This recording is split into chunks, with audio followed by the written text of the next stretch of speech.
Hey everybody, I'm Bill. This is NBZ right over there. NBZ, how's it going, man? It's going well, man. Absolutely fantastic. It's been a while since we chatted, so glad to get on here and chat about some video games and Steam Deck in particular. Because I'm a bit of a Nintendo boy, but love handheld gaming, and so Steam Deck called to me, and I'm finally joined your ship. So excited to chat. Yeah, I've been listening to NBZ's podcast, This Nintendo Life, since before it was called This Nintendo Life. It was a really Long long. time, What was yeah. it called before? I forgot It now. was called Now You're Playing with Power, a Nintendo podcast, which was just a bit cumbersome, you know? Like it was Yeah. using that kind of like classic Nintendo line, but then we're like, we need to just make this a bit snappier. So we did a bit of a riff on This American Life and went with This Nintendo Life, and it's been that's ever since. So yeah. Yeah, and it's a really great podcast. Comes out every 2 weeks. It's you and Yes. Bally, and Mhm. how many episodes you got so far? Oh, we're coming up, I think, on 250 soon. Every 50 episodes, we do a big thing where we basically rank the top 50, our personal top 50 Nintendo games of all time. And it's usually like a 4 hour affair of us arguing back and forth. So that'll be hopefully sometime next year. But yeah, it's been a long time. I think about 8 years now, been doing the Yeah. show, which is really cool. So It's a still enjoying great it a lot. show. You guys absolutely want to check it out, and I'll make sure to put all of the links in the description down below right after the show. Right now, if you're watching this on YouTube, there's a thing that takes you straight to his YouTube channel. Don't click it Yes, right yeah. now, but click it afterwards, and I'll take you there, and you can probably find your way around. And I'll make sure to get the real links in the show notes afterwards, because I forgot about that beforehand. Anyway. Yeah.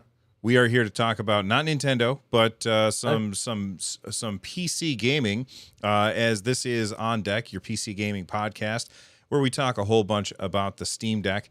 And let's jump right in with what we have been playing. I'm not going to talk about the game that I've been playing until we get to the upcoming games feature, which is later on in the sure. show, and there's a good reason for that, everybody. But you said that you've been playing a couple games. What have you been playing, NBZ? Yeah, so obviously having the Steam Deck for a little while, I've been tooling around with it a lot, loading on emulation stuff, things like that. But I wanted to play like a big boy game on it, something that really pushed it that you couldn't play on Switch, right? So I Right. was thinking, oh, okay, the new Plague Tale is coming out. That's going to be on Game Pass. I was like, okay, I'm interested, but I haven't played the first one yet. And nice thing with the Steam Deck is obviously you can access your Epic games through the Heroic launcher. So I went through the process of getting that set up and getting my GOG games and everything. And Epic, in their wisdom of giving out games every week that I constantly go and take for free, they gave away a Plague Tale Innocence ages ago. And I'm like, oh, great, I already own that. So I went and set it up. And yeah, I've really been enjoying it. I think it's kind of like a step down from a Naughty Dog game in a way. It feels like a triple I kind of take on that sort of kind of narrative adventure. You're kind of this young French girl, Amicia, and your brother is kind of sick and has some kind of weird stuff going on with him. And it's kind of a stealth action game, like you're exploring these kind of historical settings and trying to kind of escape from rats, all this giant plague stuff going on. It's yeah, it's really impressive so far. And I think for me, the nice thing about Steam Deck is kind of tooling around with the settings, kind of getting it exactly how I want it to play. Because I can have it at 60, but then I have to have kind of like lower settings. And it's nice to have like things like FSR that you can go and adjust with. But I've kind of hit a sweet spot where on Ultra at 30 FPS, it actually is really nice. And I'm usually a kind of a frame rate snob, so I'm like, I need to have like the highest frame rate possible. But when it comes to handheld stuff, I'm actually much easier when it comes to like 30 frames per second. And so Steam Deck, it still looks fantastic running at that kind of rate. So yeah, I'm having a great time with this game so far. I'm only like a couple of hours into it, but it's a good before bed game to just kind of like turn the lights off and get into it. And yeah, I'm also like, I have this fear sometimes of scary games, and this game kind of almost verges on that. But if I'm playing it handheld, it makes it more approachable to me. So if Oh. I was to ever play like a Resident Evil game, I'd play it handheld because I'm like, oh, it's just this tiny thing in my hand, so it's almost a bit of a remove. So yeah, it's really really cool so far. So, okay, a couple of things when you're talking about this game and you're talking about like frame rates and resolutions and stuff. You said something interesting to me. I always try and go for a better frame rate and I lower the resolution. And it's Yeah, especially on a handheld where the screen is so small. I feel like yeah. turning down the details to get a higher frame rate is almost always the better option, but you're going the other direction. You're going for more graphical fidelity and lowering your Yeah. frame rate down to 30. That really surprises me. I think you know what it is. I think it's because playing a bunch of Switch games right now, like Bayonetta 3, for example, it's just very muddy. And I almost want, I almost want the opposite side Oh. of the fence a little bit, I want something that's a bit sharper on that screen to almost put it through its paces. And I'm totally like you most of the time, but for some reason I surprised myself here. I've decided to go for the 30 FPS lock. I think partially it's also because I always prefer a consistent frame rate over a variable one. Yes. And the thing is with Plague Tale is it's pushing the system enough to where it's not always hitting 60, like it sometimes does, but then it drops down to like 47, and then it's kind of fluctuating a bit. And I think because of those fluctuations, I would prefer a consistent experience over a kind of fluctuating one. So yeah, that's probably part of the reason why as well. Do you know about the quick access menu and being able to change the refresh rate of the Steam Deck?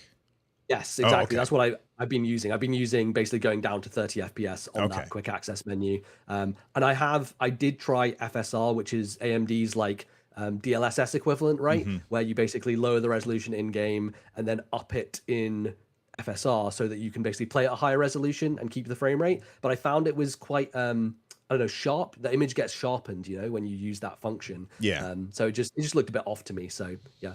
Yeah, and then the other question I have about this game is you described it as not being that scary. Like, I've not played it, and when I look at it, I'm like, nope, I'm out. No, thank Yeah, you. yeah. That thing looks Yeah. terrifying. But Yeah, you said totally. it's not a super scary game. Yeah, especially for me, I don't play horror games ever.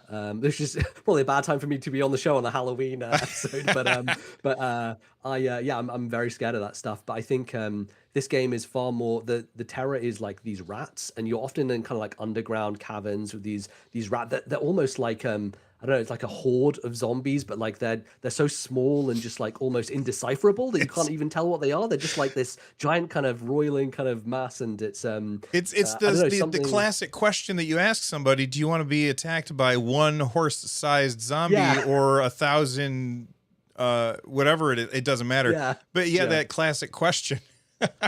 Yeah, exactly. And yeah, there are thousands of rats. But it's fun. It has like these puzzles where you're if you have light, if you have like fire, they will kind of like run away from you. So it's all about like keeping that torch lit, and the torch goes out eventually. So it's about like timing between these different sections, and there's some stealth gameplay as well with guards where you have to kind of like throw things to distract them. It's almost like a bit Hitman-esque in that way, but much lighter, much more narrative driven. And I like it a lot so far. You can definitely tell that it's on a smaller budget, but it's really impressive for what they're trying to pull off and what they're trying to do. And I've heard the second game goes even further with that. Like it's much more like they put a lot more money into it, and is even more impressive visually. So yeah, I think it's a really cool game, and only like 10-ish hours, I think, which is a perfect like narrative story game. You want to be in and out, and that's kind of what I'm gunning for. So very much enjoying that, and kind of like having something to push the power of the Steam Deck, which I think is always a nice thing to see. One of the things that I love about NBZ is he finishes games. Like I don't finish yeah. anything. Like I start Yeah. 12 games and I might finish one of them. He finishes like all the games, and he's always like tweeting out pictures of like the end screen where it's like brought I to you do, by yeah. whoever. So he really gets into finishing those games. Even if this is 10 hours, I probably wouldn't finish it. I would play probably Yeah, 5, totally. 6 hours of it, and then I would get distracted. Oh, a shiny thing. What's that? Yeah, And I would totally. never, Well, that's the never thing. get back to it. I feel like with Steam Deck, I am becoming you a little bit, just because there are so many options. I have a Steam library that's massive, so I'm like, ooh, Trails in the Sky, that's a big RPG I've never played. Ooh, I can download Pokemon Colosseum and play through. I actually am started playing through Pokemon Colosseum, so I am in danger, I think, of going into that place of shiny things and getting distracted. But yeah, I finished 58 games this year so far, so I'm still doing all right. So, I finished probably 3. nice. And I I'm sure you love probably them, played though. 100 of them. But no, Yeah. no way anywhere near like that. That's awesome. What else have you been playing this week, man? Yeah, I got really hooked on Vampire Survivors, which I'm sure is no surprise to your audience and a lot of people who own Steam Decks. It feels like the perfect game for Steam Deck. I started it actually on Game Pass on PC, and then I was like, oh, I can't do this because I need my progress. I need to keep all these upgrades and everything. And I know eventually it's going to leave Game Pass. Mm-hmm. And unfortunately, there's no Game Pass native app on Steam Deck at the moment. I really hope Microsoft kind of sorts that out at some point, because Please. I don't like the cloud streaming that I generally am not a big fan of cloud streaming. It's never Mm-hmm. really worked for me. So I could, pick up my Yakuza Like a Dragon save on Steam Deck through cloud save, but I'd much rather have it native so that I could, have it downloaded and take on a plane or whatever. So Vampire Survivors was a case of, well, I want to own this on Steam, and it's so cheap anyway, right? Like, it is absurdly cheap. So I just decided, I played it like 10 minutes on Game Pass. I'm like, yes, I love this. Let's get it on Steam so I can play it on Steam Deck. And yeah, it really is. It's another before bed game of like, and a bad idea to start late Oh, before yeah, you that's a go to bad bed, because you just want to keep going, right? Like, you get a build, you're like, oh, this build feels really good. Like, you're trying out different combinations and evolving items. I'm like, oh, these new characters, like. It's just such, it is, I tweeted the other day, this game is just pure dopamine. That's all it is. It is just like a rush of just icons and things and upgrades. And it's like almost the purest, most distilled form of a video game. And it's absolutely fantastic. I really like it. And I'm a big Castlevania fan as well. So it's nice to see those like GBA style Castlevania sprites almost. Because before I played it, I had assumed it was more like NES style. But then when I started, I was like, oh no, this guy like looks like a Super Nintendo or like GBA style character, which is kind of the love that I have for those kind of Castlevania GBA games is quite strong. So yeah, it really hits me in that nostalgic place as well. So really enjoying it. They did their art direction is fantastic. Like, the art direction of this game in general is just really fantastic, which a lot of people will ignore because it's retro.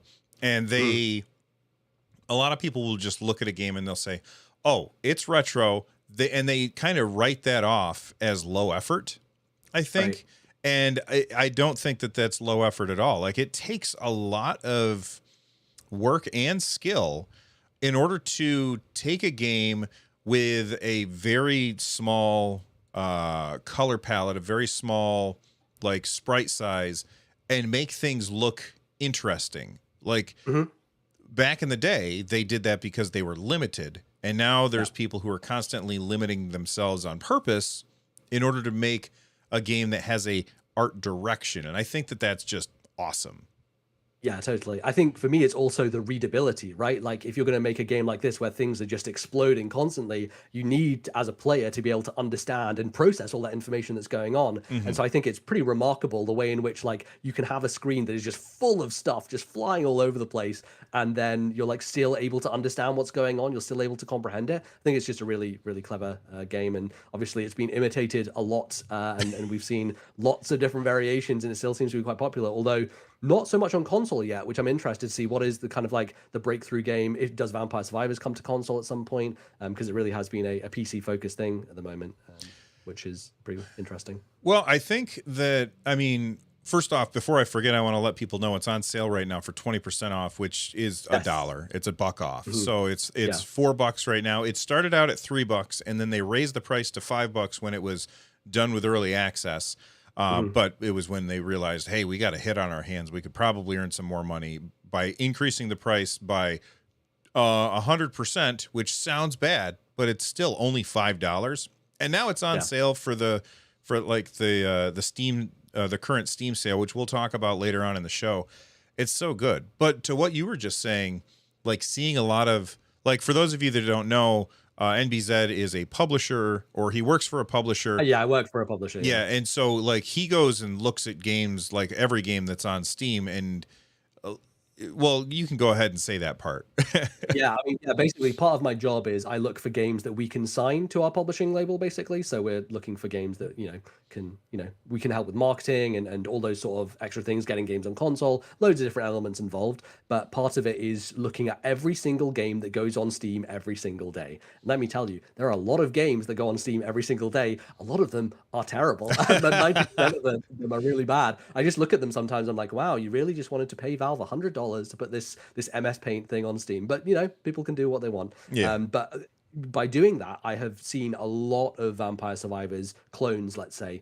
This tends to happen when kind of games in a certain genre get popular, or some kind of breakout hit happens. You see a lot of other people trying to kind of jump on that success. And there is just a tremendous number already on Steam. Some of them have been really successful. I think 20 Minutes to Midnight is a good example of one that kind of takes that formula and makes it a little bit more player controlled, where you're aiming at people yourself and that type of thing. But yeah, there've been loads of them. There's one called Soulstone Survivors, which was a big hit at Next Fest, this previous Next Fest. So yeah, there's people are still kind of lapping it up. I'm not sure people are done with this genre yet. So we'll see how it goes. And he's frozen on my screen, but he's actually not frozen. So that was not him. That was me. I don't know what happened there. Anyway, yeah, and you mentioned you're wondering if we're going to see that coming to console. I think that, and I don't work in the industry, so I don't know, but I think that because you could just put a game on Steam, like you don't have to get like approved or whatever. I think that makes it a whole lot easier for people to say, well, I'll put it on Steam. But then if you want to bring it to Nintendo or Xbox or PlayStation, like you got to get approval, and that takes a lot of time. Especially if you are like if you've never made a game before, but you saw Vampire Survivors and you're like, this looks easy. And I'm not saying that I think it looks easy. I'm sure that it's easier to make a game like this than it is other kinds of games. But I'm sure it's still a ridiculous amount of work. So I do think that games like that will show up on other platforms. I think I could be wrong. I was scrolling through Twitter and I think I saw like one advertised that was going to be like on iOS. It was a Vampire Survivors clone. Again, that's something where they do have to get approval, but I think it's easier to do that on Apple than it is on Microsoft. And like there's more checks to see if that's going to happen. Anyway, any other big games that you've been playing? Yeah, I mean, mainly just emulation stuff on Steam Deck, honestly. It's just a lot of setting up emulation station and jumping in and kind of finding old games. There's a bunch of like old GameCube games that I really wanted to play. So stuff like Chibi Robo, Doshin the Giant, these kind of like games that I saw in magazines when I was younger, but never got a chance to play. So that's part of what I want to do. Part of the reason I was excited for Steam Deck is emulation stuff, because I think it just is a perfect platform for that, especially for PS2 and GameCube. I never owned a PS2, so I started the original God of War on PS2 on Steam Deck as well. And the old school one. The old school, the very first nice. one on PS2, yeah. And yeah, it's very different, obviously. God of War coming out next week, the new one. But kind of wanted to go back and see the roots of the series. And yeah, it's really nice. And, part of the thing that I love about this system is the kind of tinkering of it, kind of getting customization.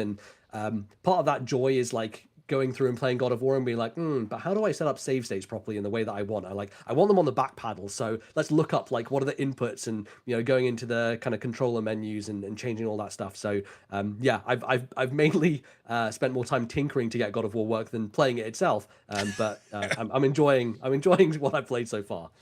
That is absolutely a pitfall that I think a lot of people run into. Is they're like, well, okay, and this is the thing that's amazing about consoles is you sit down, you launch the game, it plays, you really don't have to think about it. When it comes to PC gaming and the Steam Deck, you really have to, you need to do a little bit of tinkering, and that sounds like it's a negative, but you also get a much better experience if you're willing to put in the time to do that. Yeah. And I always feel like I run into the issue where I'm too busy paying attention to the frame time graph from the quick access menu and see, is that thing shaking? All right, I guess I better fix it. Let's go in and try something. And then all the time that I would have been playing a game, I was just looking at that stupid line to make sure that it's as flat as possible. Yeah, no, that's me as well. That's me when I'm playing Overwatch. I just have my ping and my FPS in the corner. I'm just like constantly eye flicking towards that, focus on the game, Yeah, once I've got a game dialed in pretty well, I usually just turn that off for that game because I don't want to see that because it does distract me. And there's been plenty of times where I look up and it's like not 60 and I'm paying attention to that for a second and then I get killed. And I'm like, damn it. Yeah, exactly. Yeah. But that's really a me problem, not an everybody else problem. All right, let's move on to the news and talk about this is something that I had a guest on last week, and we talked about whether or not this was going to happen anytime soon. And I said, I think that Valve is going to start making the push towards unifying their user interface across their different platforms. Now, I don't think that they're replacing the desktop version of Steam with the UI from Steam OS, but they are replacing big picture mode. And we knew that was happening for a while, like probably since they have originally announced the Steam Deck. They said that they were going to be updating big picture mode to have the newest UI. And I have to say, I really like the new UI. I like it a lot better than the old big picture mode. Well, it happened this week, as predicted, that big picture mode is now available for testing. And so that what that means is you go into Steam, you open up your settings, and you turn on beta. And once you have beta turned on, then like there's a command. I can't remember what, I think it's dash. You just add it to your shortcut. Well, actually, I can look right now. If I right click on this because I have it on my desktop. If I could just get it to come up. There we go. Is it under properties? Yeah, properties. And you put dash gamepad UI. Well, yeah, I had to look that one up. If you put gamepad UI at the end of your shortcut, it launches into big picture mode, and it is exactly like you are on the Steam Deck. Have you done this on desktop mode at all, NBZ? I've launched into big picture mode a couple of times, but because I don't really have like a TV setup, I'm mainly like at a PC setup for the most part. So I usually am just in the regular Steam interface. I think big picture mode is really cool. I think it's great. Like in the future, I can imagine having a setup where I have a PC in one room that's connected like through the wall via HDMI that then goes into a TV, right? Because then it's a much more seamless experience. Playing it on the TV. I think it's cool. It's like a consoleized experience. It's interesting to me that they almost like designed a new UI for the Steam Deck and didn't kind of use big picture as a jumping off point for Steam Deck kind of like navigation and stuff like that. But yeah, I think it's a cool addition, and I think it's cool that they're like focusing a bit more on it and updating it. So yeah. Yeah, I put out a video earlier this week. If you guys haven't checked out that video yet, please do. And that video was my thoughts on how Valve is strategically releasing updates. Like they released the Steam Deck, then they're updating that, and then they drop the dock, and it's a strategic move as they go from point A to point Z, where point A is release the Steam Deck and point Z is to drop a Steam console. And that's what the video that I posted this week was about. So if you guys haven't checked that out, please check it out. But what do you think? Do you think it makes sense for Valve to put out a Steam console, like a box that you can buy and hook up to your TV and not have to worry about that stuff? I mean, we've kind of been on this rodeo before, right? With this quote unquote Steam machines, but those weren't really what they've done with Steam Deck, right? Steam Machine was an initiative that they kind of like partnered with other manufacturers, and they're like, hey, you can kind of make one of these. We'll kind of slap our name on it and say that's what that is. They were basically just PCs in the end of the day, which ultimately that's what the Steam Deck is, but it's a more kind of like focused version of that, right? Where they have make it more easy for a big audience. I could see it happening, right? Like I do think that there is a way for them to kind of weave their way into the console market. Because given the success of Steam Deck and the way that it's all, the thing that is great is it's universal, right? Even with the 3 different models, they have like different screens and like memory and stuff. But from a power perspective, they're all the same. And I think that's the road they need to go down, right? You can't be doing the Steam Machine thing where you're like, well, this one is 1,000, this one's 2,000. You can kind of pick and choose, because then you get into the consumer problem of not knowing what is what. And the thing for the console market is just trying to be as kind of focused and targeted as you possibly can. Because most people are not very deep into kind of technology, right? Most people want to walk into a shop and be like, hey, that's the thing I want to buy, let's buy it. So if they are going to go down that route, I definitely think they have to have a universal machine that's like, this is the Steam console, this is the only kind of power level it's going to operate at, and everyone has to kind of like deal with that essentially. Right. So I guess that begs the question, do you think that if they released a Steam, like a console, it has to be the same power as the Steam Deck?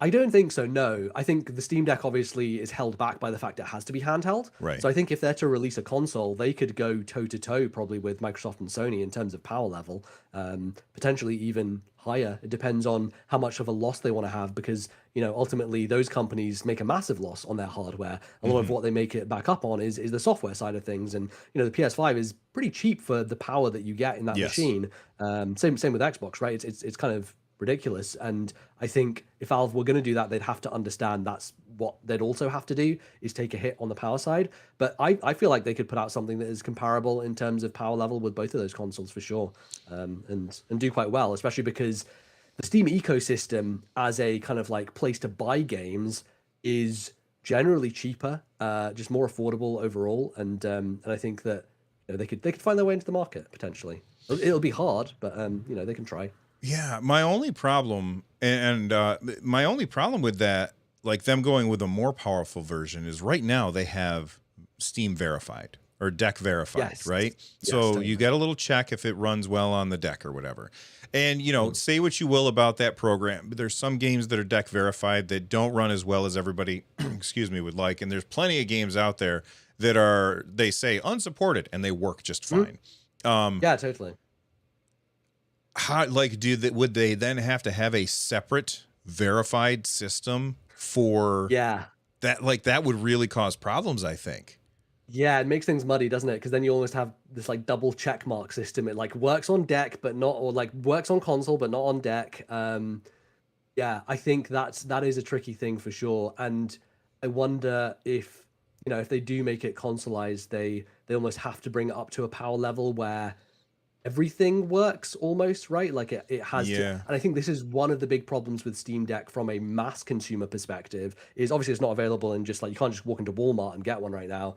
And part of that is it's not completely plug and play. Like it is to some degree, like, but you can have someone go in there and buy something and be like, oh, this doesn't work and I don't understand why, because obviously, if they're not deep into understanding the verified stuff, then yeah, it gets tricky. So yeah, it's a good point. I wonder if they're able to get past that. And the real issue isn't necessarily power. I think the real issue is Hmm. because it's Linux, and Fender One and Yes. 78 in chat says they should try again with Steam machines because they have Proton. Back when they tried Steam Yeah. machines, they had to rely on native Linux games, and Yes. nobody wanted to make native Linux games back then. Nope. And Absolutely even not. still, now that we have Proton, nobody wants to make native Linux games because they could just make the Windows version and Proton will make it work for the most part. Hmm. Yeah, exactly. So yeah, I think it's also a question of like I guess they would, right? They would continue down this Linux path just because of the progress they've made with it. They're not gonna suddenly make something based on Windows. I'm sure Microsoft would not even allow them to do that, right? Because having Xbox in the market and everything. But yeah, that I makes don't sense. I don't see Microsoft getting in the way there because Microsoft stands to make money when like because they Yeah, can use just their say, well, you got to license it. You got to license Windows, Mhm. and we make money on every Steam console sold. But I Yeah. don't see Valve ever doing that. I think that No. they've shown we want to do Linux. Linux is the Mhm. future for us, and I think that they've shown that it's going to work, which I think is really good. Yeah, definitely. Real quick before we move on, I got a super chat that came in from North Bay Sports Cards. They said, "Does anybody know if they fixed the issue a long time ago about, excuse me, some USB hubs bricking Steam Decks? I want to get one that has the Mm. power spot for it." Honestly, I don't know anything about that. Valve has said that you can just use USB-C, whatever USB-C you want, and it's going to work just fine. That being said, if you've got a USB-C dongle that doesn't follow the rules, then that's going to cause a problem. So just make sure that you read reviews before you pick one up. And if you're looking for a good dock, then make sure you check out. I've got a video all about like which docks that you could pick up. Do you dock your Steam Deck at all, NBZ? No, I don't have the official dock. I'm definitely considering it because what I did was I was like, oh, I need to buy something to hook this up to a computer, and I was like, oh, wait a second, there's only one USB, so I can't have a mouse and keyboard and hooked up via USB to HDMI. So I bought a USB to HDMI. I was like, oh, now I can't control this because I don't have a Right. USB switcher. So yeah, I think the cumbersomeness of that means that I would like to get the dock just for convenience, more so just for charging, right? For me, it's just like the nice thing about Switch is like I don't even have to think about charging. I just drop it in the dock and it does it, automatically. Whereas with Steam Deck, I do find myself being like, okay, it's low battery, let's plug in the charger and kind of leave it to sit. So I do think the dock would be a nice avenue for me to just like remove that worry and just like always have it charged, if you know what I mean. Absolutely. Yeah. I don't like the fact that we've got the little wire on the dock that goes over and Yeah. plugs into the top. That's kind of jank, but at the same Yeah. time, it doesn't bother. Like, it's not a big deal. It's definitely a first world problem, so it's not something I can't really spend too much time complaining about it. I have there's lots of different docks. I've got a JSOX dock, I've got the iVolar dock, I've got the official dock.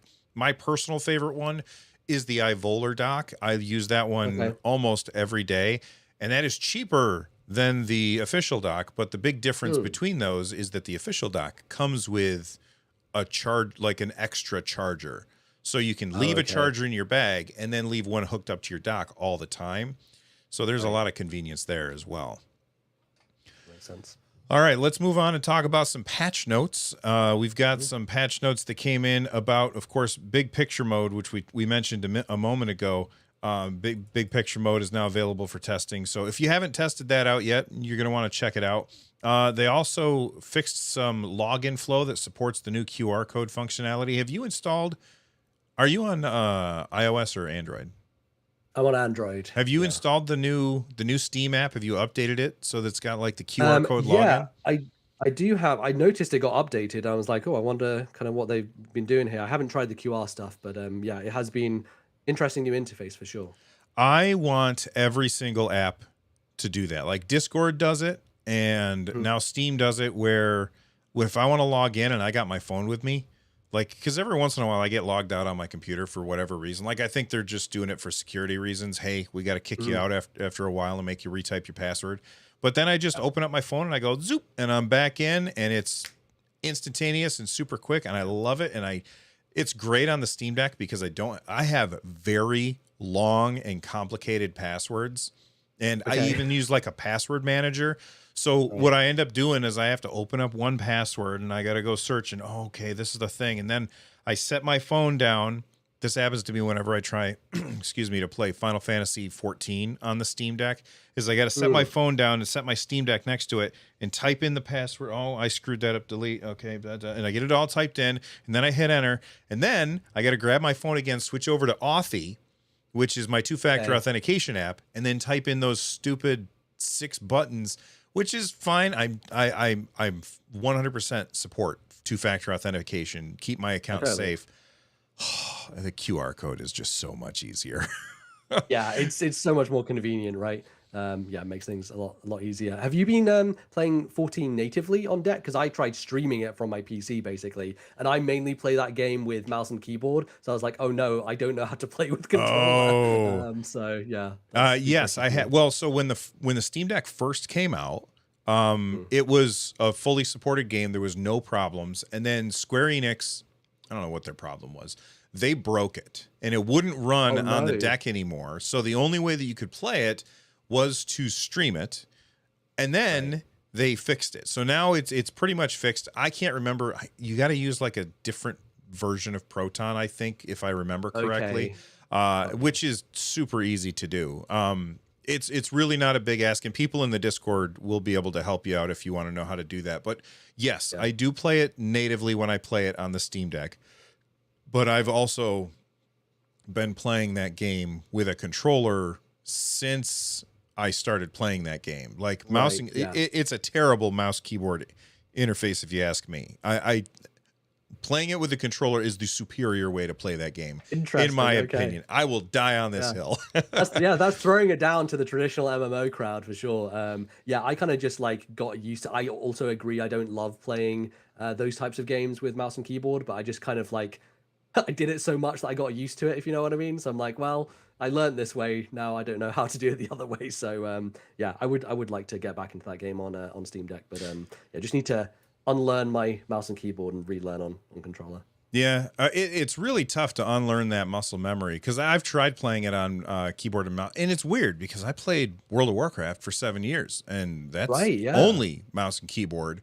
But when I started playing, it makes perfect sense because the global cooldowns in Final Fantasy 14 are much longer than they are in WoW. So you don't have to do nonstop inputs. And Right. I also really like the fact that I can just run in a direction without having to point my camera in that direction. And I know you can do that with the keyboard and mouse, where you got to click with the mouse and move it around. It's I do that all the time. Yeah. yeah. Auto run. I just point my stick in the direction of my character's stepping out of the orange circle. Yeah. Fair. All right. Oh, Trez Dog in chat says you can play Final Fantasy 14 with vanilla Proton, no GE required. Okay. It has issues downloading the Final Fantasy 14 launcher, but after that you should be good. Okay. Well, that's an update that I did not know about. So thank you, Trez Dog in chat, for letting us know. All right, back to the patch notes.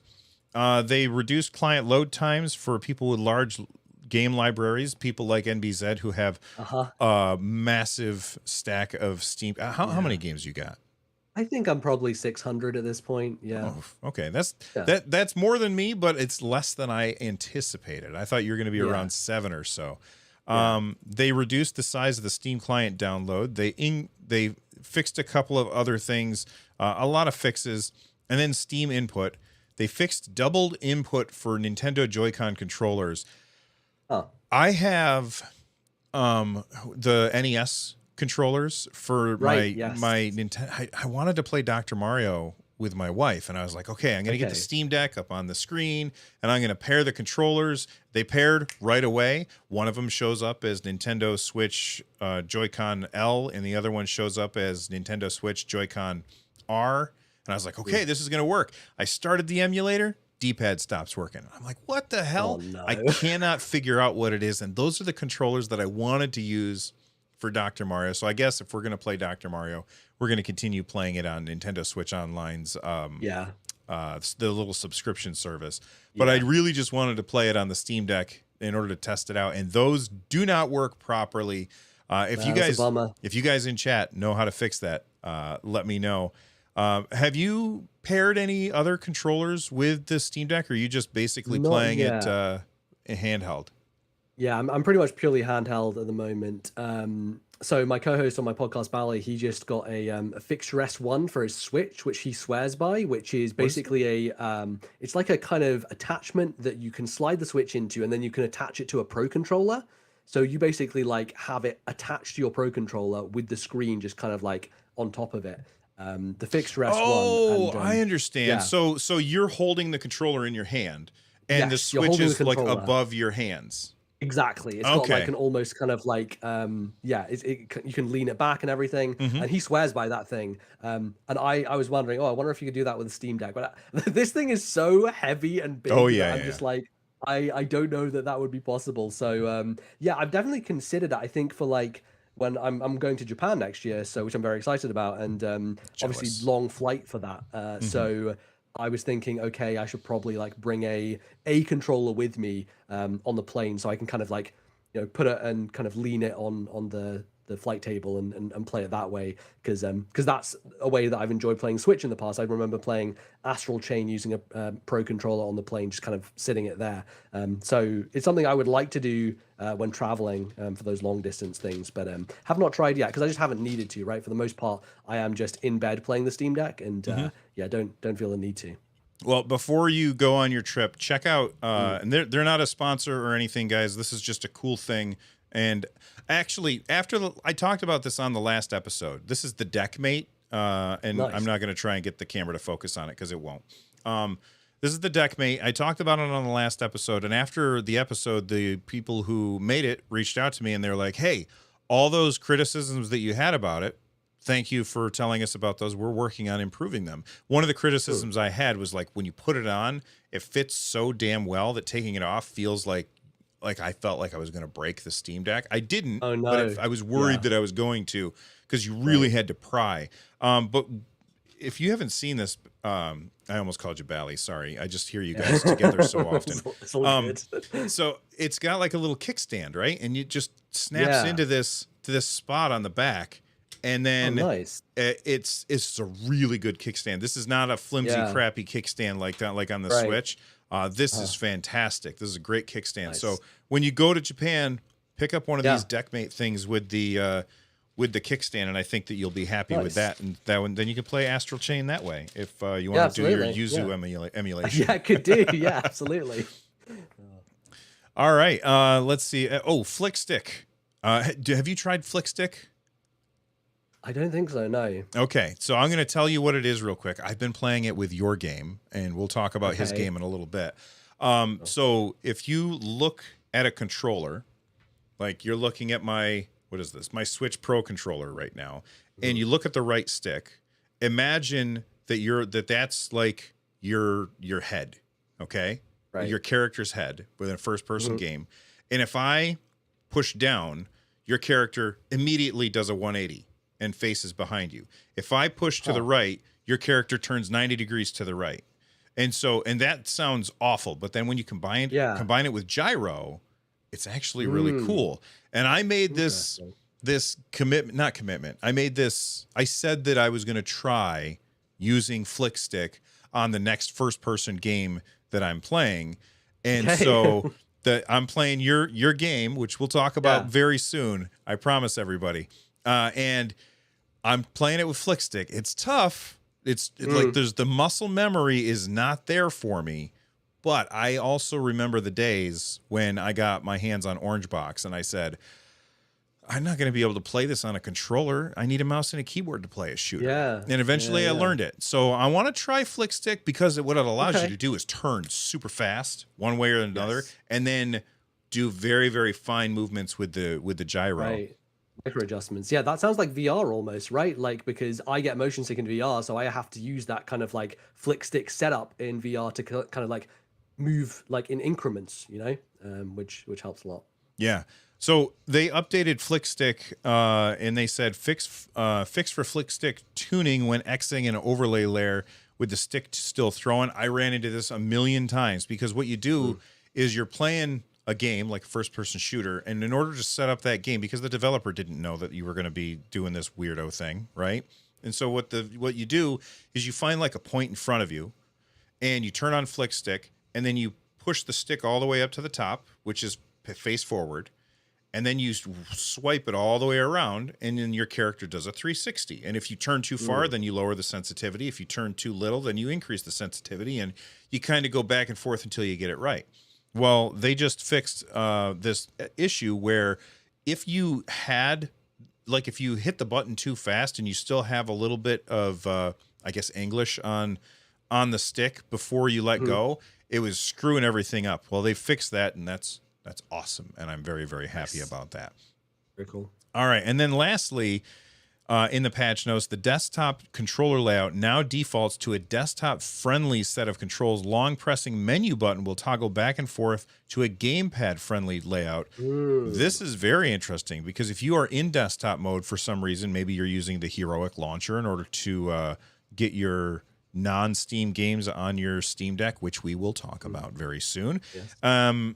If you're doing that, then going into desktop mode, and then you're using desktop stuff, and then you launch a game, and then you have to then swap over to gamepad mode. Now it's much easier to do that. You basically just long press the menu button, and it swaps for you. That's awesome. Right. I think that's really, really great. Yeah, I've been trying to switch between those modes often. One of the things that I like, but also sometimes annoys me, is the kind of universal controls that you can have on games. So I like having very clean screens. So I'm often like wiping my screen to make sure there's no dust on it. And obviously in certain games that is controlled by the mouse. And so it will like flick my camera around or it will mess up the menu or something. So I usually do a universal control where you can basically turn off the touchscreen completely. And so, yeah, that stuff is nice to kind of quickly switch between if you want to do that and not have that interfere. Absolutely. All right. Well, we mentioned Heroic Games Launcher real quick. This wasn't actually in the show notes, but I found out about it afterwards. So, like right before the show started. This is coming to us from gamingonlinux.com. Heroic Games Launcher 2.5 beta adds a download manager, external game launcher installs. Essentially, you no longer have to be adding your games through Epic Games or GOG Games. You can now also add native Linux games to the Oh, Heroic okay. Games launcher as well. Which, if you are somebody who does a lot of desktop mode, and I know a lot of the people who watch the show do, that's Hmm. a huge change and something that's going to make adding games that exist on Linux to your Steam Deck. You know, you add the Heroic Game Launcher to your Steam library, and then you go into the Heroic Games Launcher, add a non-Steam game. It's not on Steam, it's not on Epic Games, it's not on GOG, it's like some other game. You can just add it and then go back into game mode and still be able to launch it. That's just freaking awesome. Do you do the? I know that you talked earlier about the fact Hmm. that you get the free Epic Games every week. Yes. Yeah. So do you use the Hero Games launcher at all? Yeah, I mean that's what I used for Plague Tale. So Oh, I'm that's right. launching Plague Tale through the heroic launcher basically. There's another game Hob that I was interested in playing. There was like a Zelda-like game from the team that did it's the Torchlight style game. I can't remember. Oh, Runic maybe. Um, I don't know. but Hob, yeah, Hob was one that I had downloaded and didn't launch. So that was the first one I tried. I was like, oh, is there something wrong? But then it worked fine for Plague Tale, and I wonder if it's just like some settings I need to do. But I also had Crosscode from those massive itch bundles that they've done a couple of times with Hmm. like 1,000 games in them. I had Crosscode from one of those, and so I was trying to get that to work on Steam Deck, and I managed to kind of get it onto the main Steam menu, but I think it would be easier if I could just put it through the heroic launcher, because it feels like that would be, instead of just kind of like going through the extra hoops, it just almost like leaves it in one place. I can access and know where it is. That would be nice. So I think I'll probably do that with a few. There's definitely a few games from those itch bundles that are like otherwise just standalone games on the desktop. They would be nice to kind of like bundle together in a place. So that would be good. Probably will Yeah. do that, I think. I mean, for me, I almost always just stick to the Steam versions of games, even though like I could probably get them for free through the Epic Game Store or something like that. Hmm. But I like the ability to change my controls. Yeah. And essentially, if I am doing it through like the Heroic Games Launcher, then that has one set of controls. And Right. I could Yes. like, there's a way to get around that, but it's such kind of a chore that I just can't be Yeah. bothered. So if it's not on Yeah. Steam, Totally. I usually just don't play it. But I'm Oh, glad that okay. there's an Yeah. option for everybody out there. Yeah, I definitely ran into that. Obviously, you're saying I turn off the touchscreen for Plague Tale, but it means that when I go into the heroic launcher itself, I can't use the touchscreen to navigate to just open things up, which is what I Right. like to do for navigation usually. Hmm. So yeah, I know what you mean. I do wish that they had. I wish they had a way to easily switch between those. I guess they're kind of doing that now with the desktop thing, but we'll see if that works in the heroic games launcher. Yeah. Fingers crossed. Fingers crossed. All right. This is really interesting to me. And I think that it's really like this is for people who have crappy, crappy, crappy internet. And Mm. I think that this could be a huge thing because like one of the biggest downfalls of this not of the Steam Deck, but of Steam gaming in general is the idea that you have zero physical media. And that Mm. means you downloading every single game that you want to put on there, you have to download. If you got crappy internet, it's not going to be a good experience for you because these games are huge. So then you download the game once on your PC. And then when you've got your Steam Deck, you then have to download the game again. And some of these games are really, really huge. Well, um, the ex-paw on Twitter noticed that Valve is possibly working on a peer-to-peer Steam downloads on LAN. So Oh wow. essentially, you've already got your game installed on your computer. Huh. You're going to be able to, like, if this is true, you're going to be able to send it to your Steam Deck without having to download it again. And that's going to be much faster than downloading it from Steam. Although, Yeah. will it, like, if you're on LAN, it'll be like, because the Steam Deck dock has gigabit Ethernet. So, Mm. like, that'll be lightning fast. But if you're on Yeah. Wi-Fi, like, you're already bottlenecked anyway. I don't know that that would really do Yeah. A much. little But bit. Yeah. what do you think about this, MBZ?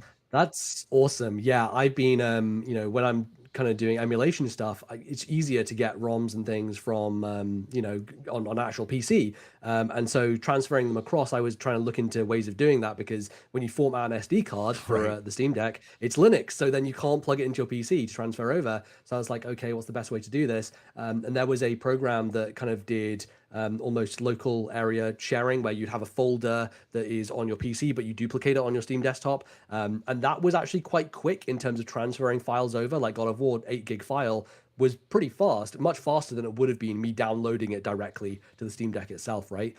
So I think this is even on Wi-Fi, because I'm on Wi-Fi, and that was way faster than doing it otherwise. So even if you are on Wi-Fi, this seems like it's a great solution, especially because there are certain games like Assassin's Creed Odyssey, for example, that's like 60 gigs, and I've got it on my PC, and maybe I'd want to jump back into it, but I don't want to justify leaving. The other thing that I wish and I want Valve, this is my biggest update I want for the Steam Deck, is downloading in sleep mode, because I just don't understand how they don't have that. How do they not have that? It's madness. I thought, like, when I got it, I was like, why? Like, this has been out for almost a year now. How is this not here? It's crazy. It is and I forget about it until I go to like download a game, and then I'm like, oh, I was gonna tell it to download and go put it on the deck to charge or whatever, and then go do something else. But no, I have to make sure that it doesn't shut off, because then the download stops. Valve, I don't understand if this is a hardware limitation or a software limitation, or just that you guys like hearing us complain about this. But please give us download during sleep.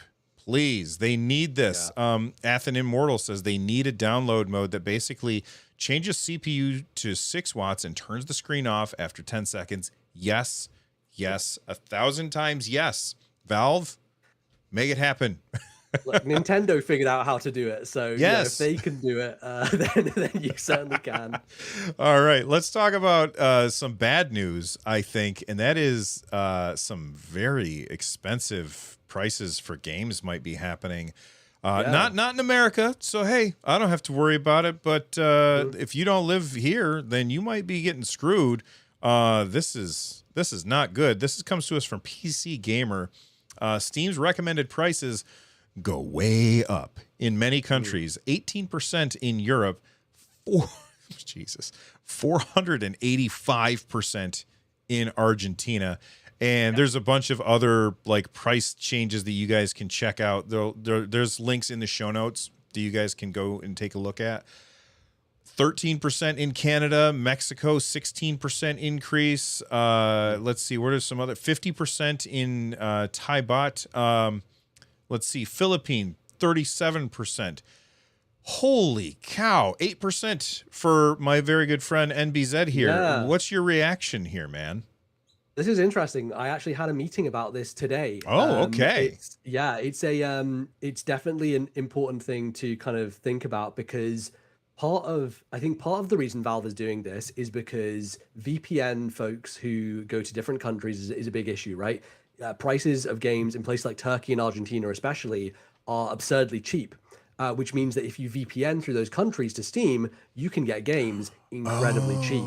So a lot of people are abusing the system in order to get games at ridiculously low prices. And the problem is for game developers and publishers is, well, what do you do about this, right? Because either you're screwing over the actual legit people in Argentina who they need those prices to be low because of their wages and everything, but then you're going to get screwed over by people getting the game extremely cheap from America instead. So it's a really, really tough thing, and I think that's the reason they're cracking down on it. It should be said, so the way this works in the back end of Steam is you get to set prices on your own. So you have boxes that you can basically put in whatever price you want for your game. So this is basically Valve's recommended prices, which means that if you go into the pricing matrix, you can basically press a button and say recommended prices, and it will just give you whatever Valve has set as the recommended prices. But yeah, it's a conversation that is definitely, I'm sure, happening with a lot of developers and publishers right now of like, what do we do about this, right? Like, do we go with Valve's recommendation, or do we keep it at what it was? Because you're going to annoy a lot of people in those countries who are legitimately buying games. But then also, you're kind of getting rid of the problem of people VPNing into places. So it's a really hard one, honestly. Like, I don't know what to do about it. That never even occurred to me. Like, this was a very like, holy cow, Valve, what's your problem? Like, that was my initial reaction. And I never thought about the whole VPN thing. Like, I even had a VPN as a sponsor once, and I never even considered the fact that I could use the VPN to get cheaper games. Like, that never occurred to me. that really totally takes this issue, which I thought was totally black and white, like corporate Huh. greed taking advantage of inflation. No, this is a Yeah. very, very much gray area that it just never occurred to me. And I think that most people probably don't understand that. And you Yeah, just totally. probably woke a lot of people up. Holy cow.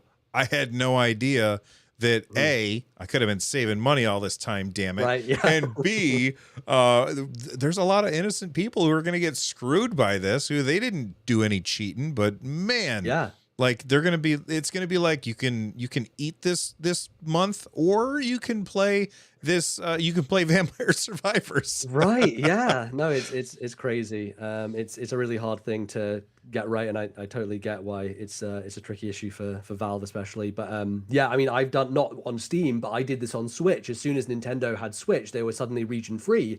And Right. I wanted Skyrim, and Skyrim was quite expensive. So I was like, how much is it on the Russian eShop? Turned out quite cheap on the Russian eShop, and I somehow managed to. I think credit cards can be weird sometimes with different countries, Yeah. but for some reason my card worked there. So my version of Skyrim was bought from the Russian eShop. So yeah, I certainly know some people who do that on console as well, even though it's a little bit harder to do on there. So yeah. Yeah, it's Trez Dog says now Vampire Survivors will cost $29.99 in Argentina. That's only Yeah. if the developer uses or the publisher uses the recommended Yes. pricing. Is it a Totally. lot more work to use like individual pricing, or Yeah. it is?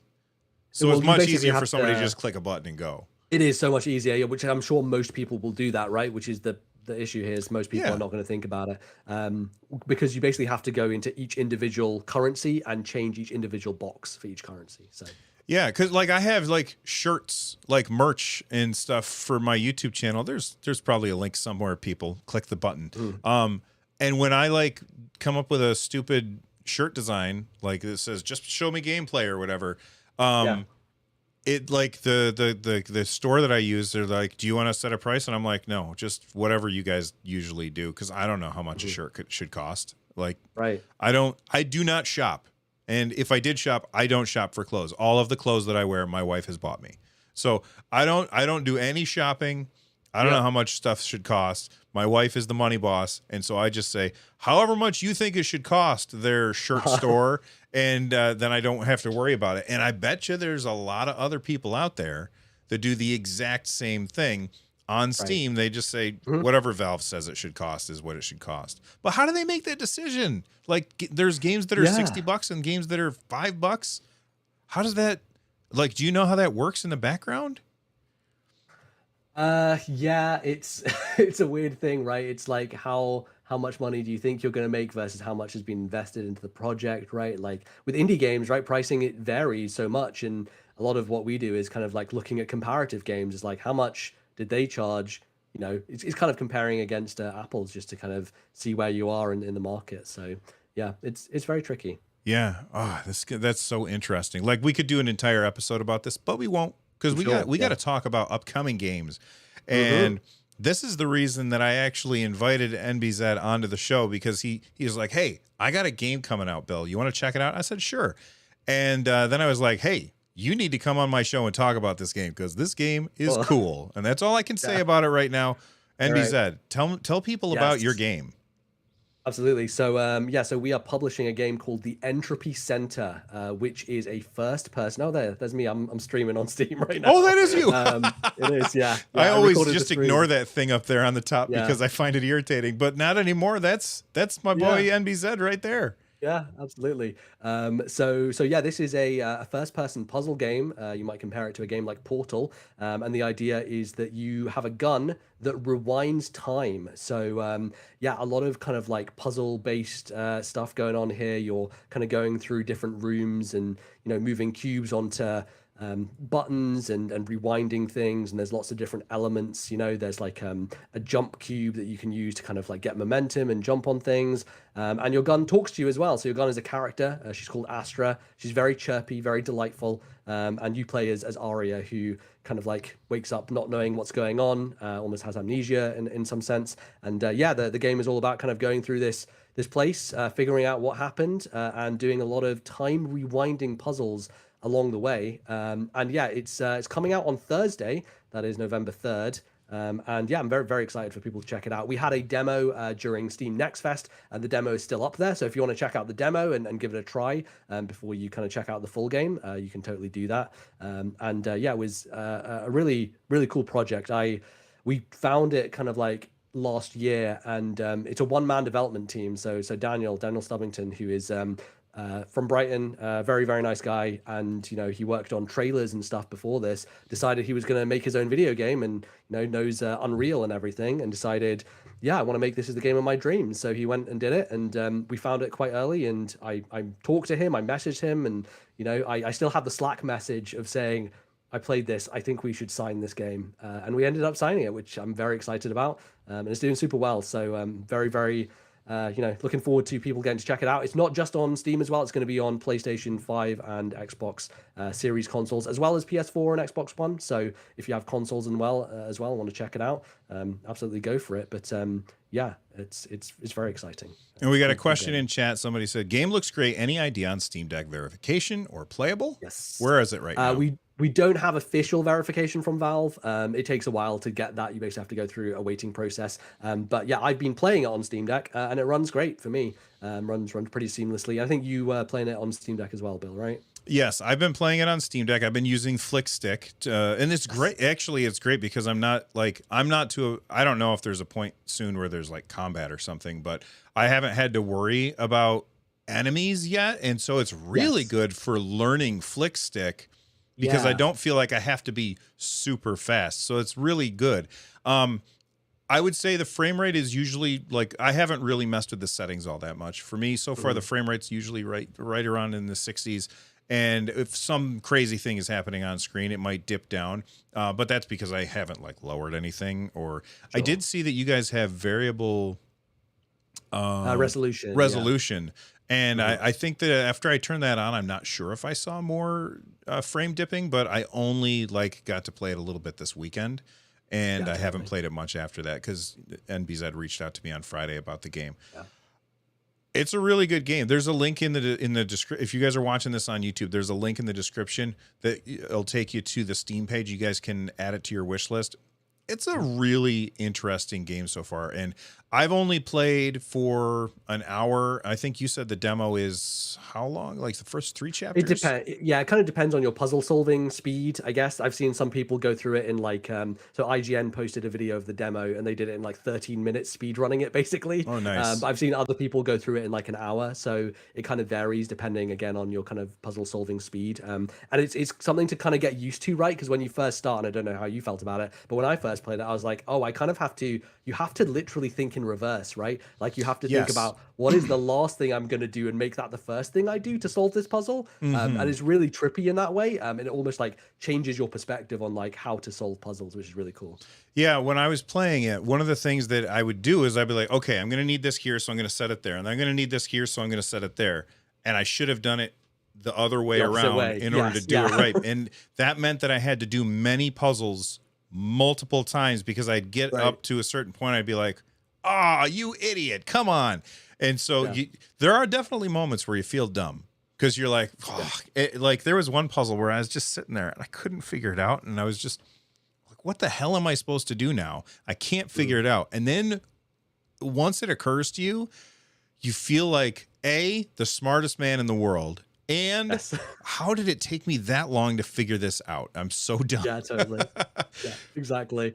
That's kind of the idea, right? And that's what you want from puzzle games like that is that moment of oh, I got it, which I think this does really well. And it's interesting you're saying it's a good one to practice flick stick on, because I think for me, as a Nintendo person growing up, my first non-Nintendo console when I was older was a PS3, and I hadn't really played many first-person games before, and so I almost was learning dual sticks by playing the original Portal and Portal 2. Oh, nice. On PS3. And the nice thing about it, as you said, is it's puzzle solving, so there's less kind of natural control that you have to have for shooting enemies. It's not a first person shooter, right? So you can kind of take your time with it a bit more. And I think Portal and those types of games, first person puzzle games generally, are a really good way to get people who aren't used to dual sticks into dual sticks, because it's a nice easy on ramp into it. So And Good I'm way going to to play. challenge you, NBZ, to try Flickstick and report back and Okay. let me know what All you think right. of it, because it's really Sure. weird. It's so weird. Okay. Yeah, it almost feels like with Splatoon with gyro aiming. I never got used to that in Splatoon. I just kept with like regular sticks, but everyone swears by it and says it's so good. So yeah, I might have to give that a go and try flick stick and see how it goes. I haven't actually tried any gyro yet on Steam Deck, but I'm a big fan of it on like 3DS. You know, like the Ocarina of Time remake on 3DS, like doing those challenges where you have to use the bow and Oh arrow and yeah. shoot all those targets. I was so bad at those on like the original N64 version, but as soon as you add like micro gyro aim in that game, it's so much easier, so much better. So, Yeah, absolutely. Well, that controller was an absolute abomination as well. yes. The N64 controller, like, whose idea was Nightmare. that? They should have been Yeah, fired. totally. Shigeru Miyamoto's like, that was my idea. Well, you had some good Yeah. ones and some bad ones, my friend. Yeah, he did all right. Yeah. All right, let's Yeah. move on and talk about deals on deck. I try and find some really good deals each and every week. And that's what we're talking about right now. And we have the Steam Scream Fest, which goes from October 25th to November 1st. So if you're watching this and you're not like one of the first people watching this sale might be over by now. Next time, click on the video sooner, people. But the Steam Scream Fest, October 25th to November 1st at 10 a.m. We've got some really interesting games on here that I haven't actually bought anything yet because I've been busy playing your game and doing a couple other things around here. Darkest Dungeon is an amazing game. It's $3.74, and you definitely want to pick that up if you don't have it. And what was the other game that jumped out at me as Resident Evil Village? I haven't played that one on deck, but that game I've heard nothing but good things about. I like Resident Evil 7. Have not played 8 yet because I want to finish 7 first. But I've definitely heard some good things about that. Then you got Resident Evil 2 and 3 also on sale. Did any of these games jump out to you? I know you're not super into scary games like we talked about earlier, but anything in here that you're like, okay, this is the one you got? Yeah, I've been interested in V Rising for a while. V Rising, obviously, the kind of like big Steam breakout hit of earlier this year. Yeah. That is kind of like vampire. It's been a very vampire year, hasn't it, with Vampire Survivors and then this game. Yeah, the kind of base building and kind of like all those elements. It's one of those genres that you just don't really find on console, right? And I think it would be a really cool one to play on Steam Deck because it has a lot of like multiplayer features and stuff like that, and kind of like exploration. And yeah, it seems like a really cool game that I haven't really dug that deep into. So I kind of want to get my feet wet in this type of game because I don't play that many of them, and I've just heard fantastic things about this game generally, about how good it is. So I definitely want to check this one out. Yeah, I've heard people like try, because it's a mouse and keyboard game, and you can make mouse and keyboard games work on the Steam Deck. You can, because you have those track pads and Steam input is just amazing. I've heard like horror stories about people trying to play this on Steam Deck, and then there's other people that are like, I figured it out, I got it working, it's amazing, and it plays really well. So James McGill, yes, this is actually live. So I'm not sure about V Rising, but man, for how much is it? It's $15 right now. I kind of want to pick this up myself because I've heard nothing but fantastic things about that game. Yeah. All right. Looking forward to it. Remind everybody before we get out of here, where can they find? Oh, wait, hold on. I got a poll running. I wanted to know what people thought real quick, so I guess we better do the poll first. I said, have you used the new big picture mode yet? 79% of people said no, and everybody else said yes. So most people have not tried the new big picture yet. And there's your little poll right there at the end of the show. All right, NBZ, tell everybody where can they find all of your awesome stuff, and his stuff is awesome. Absolutely. You can find me on Twitter at LordNBZ. I tweet about various things and Nintendo, Steam Deck, loads of different stuff. You can follow my podcast, which is called This Nintendo Life. If you search any podcasting app for This Nintendo Life, we should come up. We're on Spotify as well. And yeah, all that kind of major podcasting services, any podcatching apps that you have, just search us there and download us. As we said at the top, it's a Nintendo focus show, but we talk about other stuff as well. We talk about Nintendo in the context of the wider games industry. Yeah, we're every 2 weeks. Me and my friend Bally, who I've known since we were 5 years old, and yeah, grew up playing Nintendo together, and we're still talking about Nintendo together. So it's good fun times. again. And yeah, we've had Bill on the show in the past, and hopefully we'll have on again in the future. So, yeah, it's crazy to be talking to you because like I was listening to his show before I started doing like a real podcast, and like I would just go to the weight room at the school and work out and listen. I'm a teacher, that's why I was at a school. Yes, of course. But and I would be working out and listening to you guys talk about the games that you'd been playing. So it was just it's always awesome whenever I get to talk to you and Bally, and either playing Halo with you guys or just talking about Entropy Centre, which I forgot to tell everybody.